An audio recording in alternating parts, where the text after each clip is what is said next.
ازاي كتان 100% قطن مش 100% كتان؟ دي كانت اغلب الكومنتس على الفيديو اللي عملته عن انواع الكتان، وليكوا حق بصراحة تتلخبطوا، فتعالوا نفهم سوا الموضوع واحدة واحدة. يعني ايه كتان قطن 100%؟ يعني كتان مخلوط مع قطن.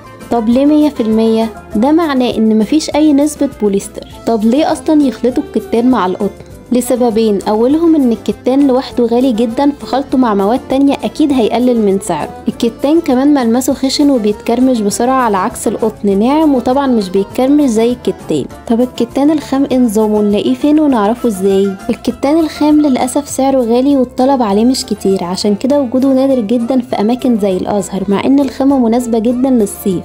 والاماكن اللي ممكن تلاقوه فيها في شارع 18 في جسر السويس. وطبعا تقدروا تميزوه من كذا حاجة، زي ملمسه خشن شوية بس بيبقى انعم مع الغسيل، ولونه بيكون بيج، وغالبا لو لقيتوه ابيض او الوان قوية بيكون معمول له معرجة، مش بالضروري يكون مخلوط. وطبعا المعلومة اللي كلنا نعرفها على الكتان ان هو بيتكرمش جدا مجرد انك تمسكيه بايدك.